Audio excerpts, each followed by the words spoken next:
Greetings, urban farmers, gardeners, and healthy food visionaries. Farmer Greg here, and welcome to the 478th episode of the Urban Farm Podcast, where every day we work together to educate and inspire you to become part of your food revolution. Today on our podcast, we have someone who transforms ordinary spaces into beautiful food-producing landscapes. We're talking with Matt Lebon about foodscaping. Matt is a proud St. Louis native with over 10 years of farming and gardening experience. He got his start with farming as a Peace Corps volunteer in Paraguay, later going to study permaculture and work on several farms in Israel and Brooklyn. Then he became a practitioner and instructor on edible landscaping, organic agriculture, orcharding, and permaculture design. He is most passionate about creating magical food moments in the everyday places we work, learn, and play. His company, Custom Foodscaping, transforms ordinary spaces into beautiful food-producing landscapes. They provide consultation, design, and installation services to create edible landscaping in your farm and garden. Welcome to the show today, Matt. Are you ready to rock edible landscaping? Let's rock it, Greg. Excellent. So, hey, I shared a bit about you. Can you fill in the blanks for us and share more about the path you took to get where you're at today? I sure can. I think my path, it kind of started in college, and I definitely was one of those people who came to college without any idea of what I wanted to do in the world. And certainly, I think I kind of developed this idea at some point that was, I want to make the world a better place, but I have no idea how to do it. And then you kind of shared in my bio there about how I ended up doing the Peace Corps out of college. And I think awesome. That was just like something to grab onto that was like, I know this seems well-intentioned and I know it's going to be a good learning experience. So that was the first straw that I grabbed to kind of like give me a little bit of direction and exposure. I had grown up in a very cookie cutter suburban lifestyle and then gone straight to college out of high school. So I think I was very hungry for unique and different experiences that I knew were out there, but had definitely not had firsthand. So then Peace Corps, I just had, the experiences people have had certainly run the gamut, but my experience was really positive, and I got an assignment working with Rural Farming Cooperative in Paraguay. Wow. Super lucky. It was the predominant crop that my neighbors grew was fair trade organic sugarcane. So it was a super interesting experience into the way the global food system works, but the real transformation took place when I kind of came to the realization that all of my neighbors knew how to build their own homes, and they all had diverse livestock. They all had huge gardens. They all grew beans and mandioca and corn and put them into huge sacks and stored them for months at a time.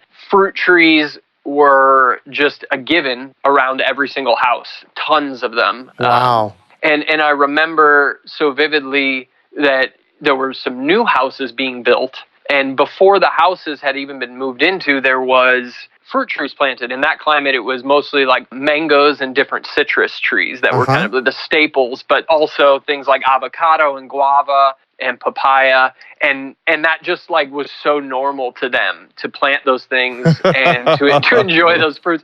And I was just like, you've got to be kidding me. Just like mangoes fall from the sky in the thousands. These were enormous mango trees a lot of times. So that whole idea just really shifted my understanding of how we could interact with the land. And then I was able to work with so many different farmers throughout those next 2 years, and came to understand that despite a lack in formal education, so many of my neighbors were just masters of the local ecology, and they knew every weed, they knew every insect, they knew how to cure, every upset stomach or headache with some plant that they would go pull from, some random spot that to me just looked like a pile of weeds. And I think that was just so inspiring, and that was coupled with, during my Peace Corps training, we went actually in like the first week or two to what was labeled a permaculture training center or a farm. And it was kind of the epitome of the things I've already mentioned. And I just felt like, wow, this is unbelievable. I remember they were heating up an outdoor shower using compost. Nice. And I just thought, this is insane. This is a whole world that I I know I need to be in, but I don't know anything about. And so that kind of launched me into the next chapters of my life, which were all about working on farms and gardens and learning from people who had gone down the permaculture path already. Yeah. Wow, you and I actually have a lot in common. Oh, yeah? Yeah, straight out of high school, I was grasping for straws. I actually, while I was in high school, I was running a business. I used to clean, service, and build fish ponds here in Phoenix. And I went to college, but I didn't make it through college.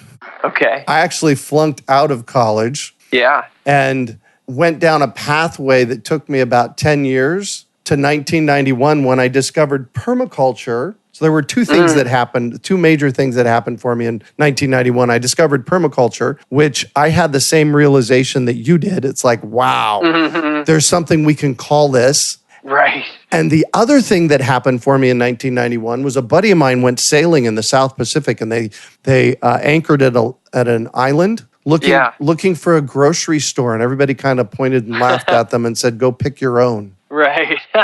Pick your own grocery store. Yeah, exactly. And so, I had some of those same realizations along the way. It's like, hold on, why isn't everybody growing food? When you experience that, and then it's hard to understand why we're putting so much time and energy into landscapes that don't give us anything in return and often require tons of herbicide and pesticide input to maintain. So it's baffling. All right, cool. So then you discovered permaculture. Where did you do a permaculture design course at?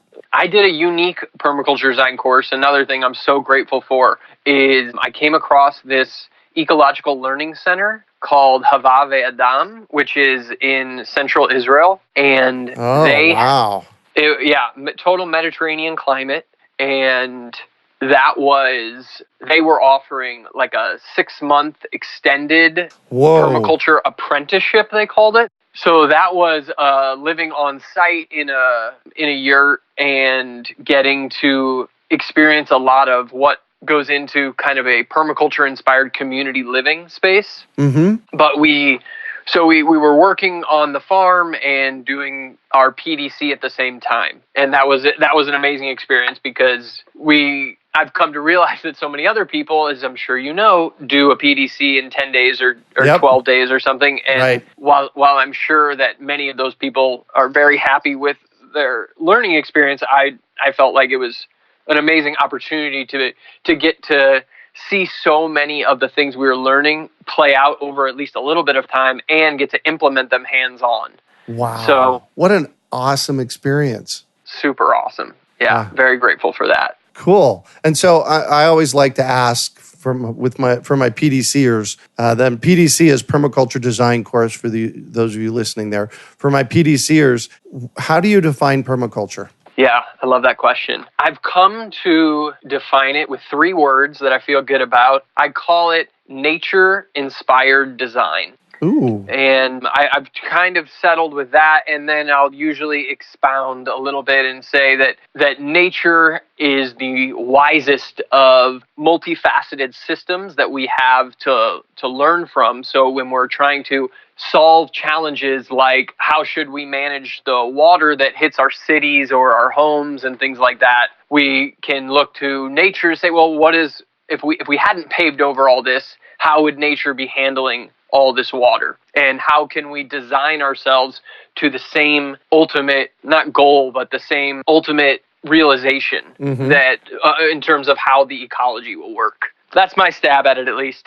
Good. I go simple too. I like to call it the art and science of working with nature. Yeah, there's so much art to it. Oh, yeah, exactly. All right, so you do your permaculture design course, and then somehow you magically transport yourself to Brooklyn, New York. That's right. Tell me about that. I didn't know what my next step was. My brother was living in New York, and so I moved to New York because I didn't know where to land, and basically moved to New York and worked on a few different urban farms there. And that was much more of just a kind of like hyper-urban farming experience. One of the farms was a rooftop farm in Brooklyn that kind of was an epitome of a bootstrapping Brooklyn urban farm at the time. Then I worked at another farm that was like the first milk crate farm, and I worked for a guy in in Manhattan who, it was called River Park Farm River Park Farm. And it was like 20,000 milk crates that were being grown in at 29th and First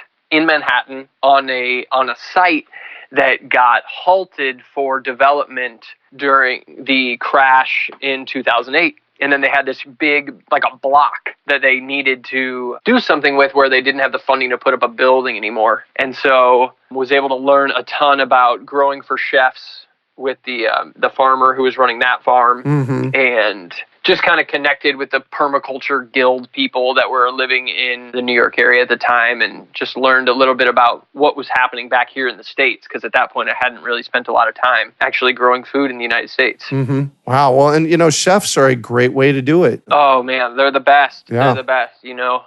I have found that, especially as somebody who is trying to grow lots of uncommon things because they're the most well suited for our climate, the chefs are by far the earliest adopters and can help in educating the masses about what all these weird plants are and how we can eat them. Yeah, well, and it kind of drives the market as well. The chef says, Totally. I'd like this kind of plant. Will you grow it for me? It's like bonus. Totally. And I've had it work a lot of times the other way, where the farmer says, I've got this huge abundance of this random edible weed, or I want to grow more, native fruits, and nobody's growing these. Like in our climate, things like pawpaws and persimmon are the two biggest native fruits, and nobody's growing them commercially, but any chef would go crazy over them. So wow, that was a really awesome learning experience in New York. That really brought me to what was by far the most deep learning experience I've had professionally, which was at the Earth Dance Organic Farm School, which is a farm school in Ferguson, which is a North County suburb of St. Louis here. And it's a 14-acre farm school in the middle of the suburbs. Whoa. Pretty awesome stuff. There's, no-till market garden, many acres of tillable land where there's just a whole myriad of agricultural activities going on there. And I was there for 5 years and was able to be a part of the farm team, and eventually became farm manager. And we planted hundreds of fruit trees and experimented with all the things that I'd read about in some of the, inspiring permaculture books. Things that come to mind are things like Gaia's Garden and all those kind of like hugel culture experiments and straw bale gardens and everything that, I was reading about and that was energizing me at the time. There was space for that to be done at Earth Dance. So that was a tremendous learning experience and awesome opportunity. No kidding. I have to just pause this for a moment. We're still recording, but one of the things that I can see in you that I really love is you've taken something that happened when you were stepped right out of college, and you've made a wonderful, incredible life doing what it sounds to me like what you love. And I just want to give you a virtual high five and say, good on you, man. Well, thanks so much. I appreciate it. I think I'm so lucky that there's other people who are interested in these kinds of projects and services. And if you do what you love, you don't work a day in your life. And, and this was just, you turn your side hustle into your day job. But, of course, it comes with all of its challenges and stresses as well. Of course. Absolutely. Yeah. Wow. So, all right. So let's fast forward. So now you decide to go out on your own and you jump into this whole notion of edible landscaping. What happens next? What happens next? Well, I had no idea what was going to happen next. At the time, I just, I gave notice to Earth Dance after an amazing run there, and then started putting some feelers out there. I'd been really inspired by some different companies that are quite similar to custom foodscaping around the country. And just, threw up a Facebook and an Instagram page, and then officially your business is, at least to the world. Right. You are when you make a logo and start saying your business. So luckily I was in a very unique situation where, because Earth Dance had given me awesome exposure to the food scene in St. Louis, it's one of the hubs for local food and permaculture in the region. So I had gotten to meet a lot of awesome people and shoot a bunch of emails out and say, hey, this is what we're doing now, or this is what I'm doing. Help me spread the word if you don't mind, and let me know if you're interested in working together. And so that's how we got started. And then, the phone started ringing. There was a newspaper that did an article. Oh, bonus. Yeah, that was huge. Oh my gosh, that would be one of my absolute biggest tips for people who are interested in this kind of work that I definitely did not think about, is the power of the press and how simple it can be to get people to help spread the word for you for things that would otherwise be impossible markets for you to reach with your own abilities. So yeah, that's been awesome. Nice. So I just Googled foodscaping because I'd never really heard that word. I know it's kind of funny maybe that I've not heard that word before, but I've never heard that word. And it's actually in Wikipedia. Foodscaping, sometimes called edible landscaping or front yard farming, is a type of landscaping in which all major areas of the lawn or on a private property or public property is used to grow food. Well, that makes sense. So How did you stumble across that word, and what are you up to these days? Oh, man. I think how did I stumble across that word? I think some of the businesses that are doing similar work had foodscaping in their title. I know that one of the companies I found is called Nashville Foodscapes.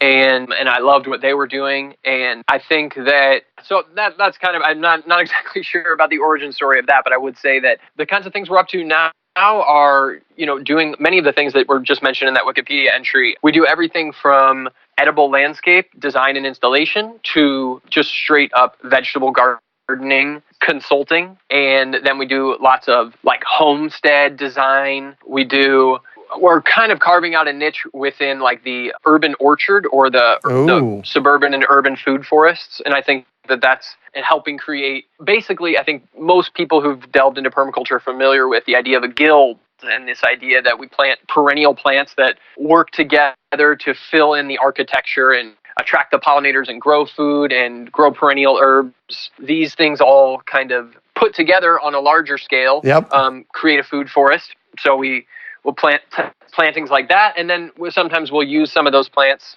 Sometimes we'll use some of those plants to be quite a bit more intentional with the aesthetic that the client is looking for, and use repeating patterns and not such a diverse plant palette to give the look that very much resembles the kinds of landscapes that we see when we drive around cities, which are trees and shrubs and things like hostas and daylilies, using a lot of those same types of architectures in terms of the plants, but swapping them out for edible plants. Yeah, awesome. And what kinds of projects have you tackled? Is there one that stands out that's maybe your favorite? I think right now my favorite has got to be, there's an orchard that we did. It's called a Permaculture Orchard that was out at a school. And it's like a pre-K. No, it's it's a big campus in the county. And so they've got high school all the way down to little ones. And so we planted linear food forest rows on a big hillside there, and their science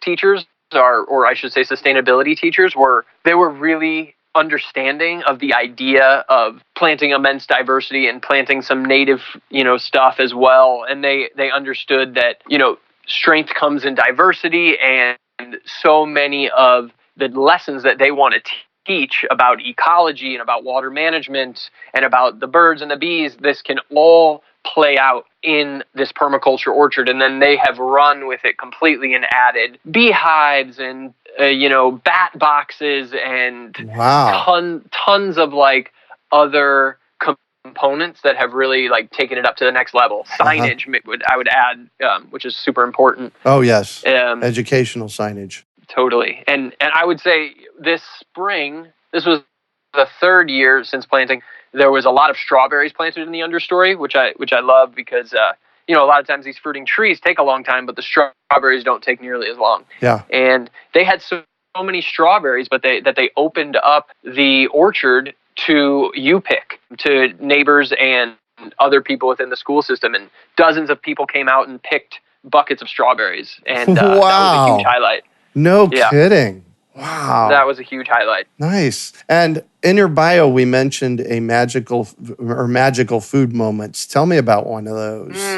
My favorite magical food moment that just came to mind is one of the clients we're working with is a YMCA. Uh-huh. And it's actually kind of her story. And we were talking about fruits that we could grow in their orchard that we were going to install there. And I was trying to educate a group of people who knew almost nothing about growing food.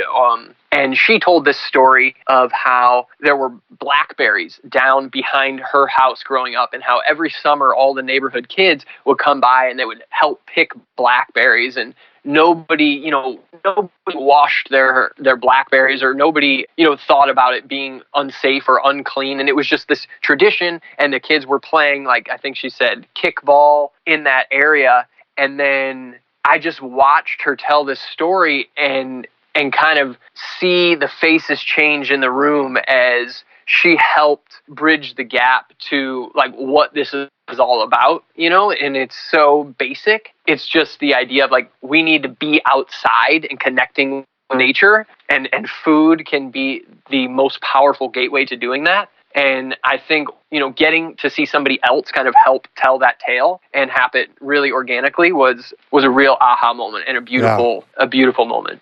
Nice. So I'm going to shift on you, and I'd like for you to talk about a time you failed, how you overcame that failure, and what you might have learned from it. I would start off by saying I certainly think about failure as just an opportunity to learn. Right. And I think that, it's so, just daunting to even think about the idea of failure, because that implies that we don't have the opportunity to correct any of our mistakes. And I think I've certainly made my fair share. I think the one that stands out to me as it relates to foodscaping especially is the idea of valuing my time. And I think that I started off with this business wanting to very much continue the kind of like side hustle that I was doing before I started the business, which involved, giving a lot of my time away for free to friends and family members and cousins and anybody who's interested in talking about food. I'll come help you out. We'll figure something out, or I'll help you plant some trees. And then once it became my livelihood, and that's how, it's the only way I've made money since I started the company, it became really important for me to, I should say, I didn't realize this at the time, but now I do, that valuing my time. And I realized that as a business owner, I would go to do consultations for people and give a bunch of ideas, and then I'm interested in potentially doing some work with you. Let me know what the next steps are. And I would tell them, I'll create this proposal for you. Mm-hmm. Which will be a bid essentially. But I realized that in that bid, I was giving away tons of valuable information. And if they didn't say, yes, we want you to implement this, then I lost so many hours of time. And I think that I came to learn that basically I needed to, restructure the way that I was thinking about my time, and kind of let people know, hey, this proposal is actually a design and an implementation report. Because if I'm going to tell you everything that I'm going to do, then that's stuff that you could also do, and it holds great value. It's also something that somebody else could potentially do if you don't want to pay me to do it. Right. And so just understanding that I needed to kind of create a step in between the initial visit and doing an installation for somebody, because I was just simply putting so much time into creating these designs and proposals for people. And then they could just as easily be like, we just had our air conditioner blow out. We'll do this another year. Or, we just found out we're having another kid, maybe another time. Right. I mean, I got so many of those emails, and then it's just huge sunk cost. And so now I've restructured things to kind of be a little bit more fair to myself, and I'm very upfront about that with clients when we go down that road. But that was definitely one that was hard to swallow when you put so much time into something and then you don't recoup. Exactly. And I can see the learning experience in it, which was huge for you, of being able to develop these plans, which I'm sure you now charge for, right? Now we're charging, and now if somebody walks away from that and says, we're going to do this another year, or we'd like to, have our nephew do this work for us, then there's no bad blood there. Then they've got something of value, and I don't have any resentment about having done all that for them. Yeah. Excellent. And what do you consider your biggest success? I love this question. I had never thought about it. I think right now I'm feeling like my biggest success is the fact that we've started to hire some people this year. And I really get excited when I think about, when I did my PDC like 10 plus years ago now, the idea of there being jobs out there where people could get to put into practice many of the things that they were being inspired by, that didn't really exist so much. Right. And it really gets me excited to think about creating, foodscaping jobs out there in the world where people aspire to be foodscapers, people aspire to grow food for a living, but not necessarily own their own farm, because I think that is not necessarily everybody's dream is to have their own farm, but they may want to just be growing food all the time and connecting with nature and being outside. And so I think that's been really encouraging to see that we can grow this and create, a new economy where people get to make money connecting to nature and creating positive solutions. Wow. You've really got a good grasp on all of this. Congratulations, man. Thanks. Yeah. You bet. And what drives you? I think the thing that drives me more than anything is that magical food moment that I talked about. I've seen, especially with our yard, I live on a 5,000 square foot urban lot. It's a food forest lot, and we have an alley that gets trafficked a lot. We're also just on the street, and we're always working in the yard. We've met so many of the neighbors, and we're constantly inviting them in, not only to meet them, but have them eat and try unique things. And I think, just this things that I now take for granted as being so simple. Like I remember recently being in our front yard herb garden and giving lemon verbena to somebody to smell and to chew and telling them, here, take this sprig home. It's like, and their face just lights up, right? If you haven't smelled lemon verbena, you had no idea that a leaf could smell so incredibly lemony and full of life. And I think those are the kinds of moments that get people to think about just how little they know about plants and food and nature. And that is at least the way that I started down the path that has brought me so much fulfillment. And so I guess I have hopes that maybe that same catalyst can happen for the lemon verbena tasters of the world. Yeah, exactly.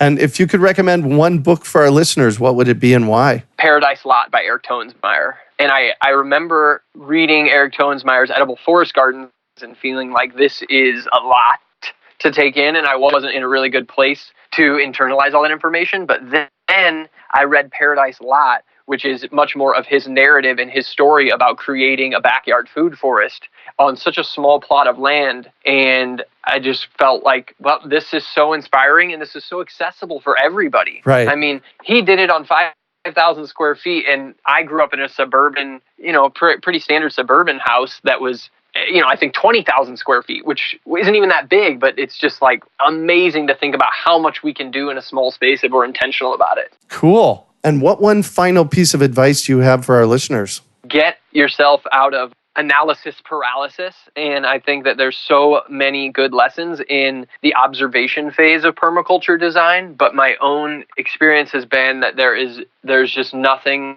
more powerful than putting a plant in the ground, watching it grow, and learning from it immediately. And even if they're perennial plants, I've dug up so many perennial plants at this point and rehomed them in other parts of the yard or with friends. Right. And there were many lessons learned in that process. And that's what it's all about, is maximizing the learning. Great. Thank you so much for joining us on the show today, Matt. You're so welcome. And how can our listeners find you? We are at customfoodscaping.com. My email is matt@customfoodscaping.com. Excellent. You can also find show notes from today's podcast at urbanfarm.org/foodscaping. We are your urban farming resource. You can find us on iTunes, Google Play, Stitcher, iHeartRadio, and everywhere podcasts are found. Also visit urbanfarm.org to find custom articles, webinars, courses, and more. Well, that's it for today. Thanks for joining us on the Urban Farm Podcast. We hope you enjoyed today's episode of the Urban Farm Podcast. Remember to listen for tips, advice, and resources to help you on your journey with urban farming. You can find us on the web at urbanfarm.org or send us an email to podcast@urbanfarm.org. In the words of Vincent van Gogh, great things are done by a series of small things brought together. Be encouraged that with each lesson learned and skill developed, you are one step closer in the direction of your dreams.